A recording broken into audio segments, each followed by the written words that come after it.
విద్యా సంస్కరణలు శరవేగంగా తీసుకొస్తున్నటువంటి నారా లోకేష్ లెక్చరర్ల సమస్యలు, విద్యార్థుల సమస్యలు ఇవన్నీ పరిష్కరించే దిశగా అడుగులు వేస్తున్నారు. ఏదైతే మొన్న ఇంటర్మీడియట్ పిల్లలకి పుస్తకాలు ఇవ్వడం దగ్గర నుంచి రకరకాల ప్రయత్నాలు చేస్తున్నారు. అయితే కొన్ని సమస్యలు ఆయన నోటీస్కి వెళ్ళకపోవచ్చు. అట్లాంటి ఒక సమస్య ఇది ఆయన పరిష్కరిస్తే బాగుంటుంది.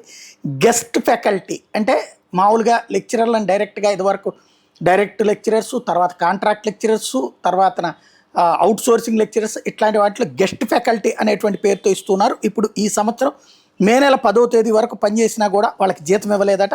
జూన్ మంత్ శాలరీ కూడా ఇవ్వలేదు. జూలై కూడా వస్తుందో రాదో తెలియని పరిస్థితి. కమిషనరేట్ నుండి ప్రొసీడింగ్స్ వస్తేనే జీతం బిల్లు పెడతామని చెప్పి కళాశాలలు అంటున్నాయి. 3 నెలల నుండి జీతాలు లేక కుటుంబ పోషణ కష్టంగా ఉందంటూ వాళ్ళు ఆవేదన వ్యక్తం చేస్తున్నారు. ఎవరైనా రెగ్యులర్ కాంట్రాక్ట్ ఫ్యాకల్టీ మా ప్లేస్లోకి వస్తే మా జాబ్ కూడా పోయినట్లే అని బాధపడుతున్నారు. మేము రాష్ట్ర వ్యాప్తంగా ఆంధ్రప్రదేశ్ గవర్నమెంట్ డిగ్రీ కళాశాలలో 800 మంది వరకు గెస్ట్ ఫ్యాకల్టీగా పనిచేస్తున్నాం.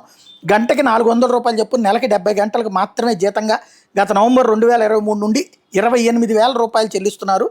కానీ రోజుకి ఉదయం 10 గంటల నుండి సాయంత్రం 5 గంటల వరకు రెగ్యులర్ కాంట్రాక్ట్ లెక్చర్లతో సమానంగా పనిచేపిస్తున్నారు.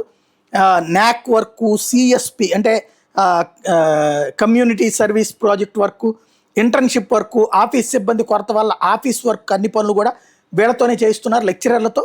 మాకు రెగ్యులర్ కాంట్రాక్ట్ లెక్చరర్స్ లాగా 12 నెలల జీతం ఇవ్వడం లేదు, మమ్మల్ని కాంట్రాక్ట్ పరిధిలోకి విలీనం చేస్తామని గత ప్రభుత్వం హామీ ఇచ్చి నిలబెట్టుకోలేదు. ఈ గవర్నమెంట్ అని మాకు ఉద్యోగ భద్రత కల్పించాలని, సకాలంలో జీతాలు చెల్లించాలని కోరుతూ ఉన్నారు.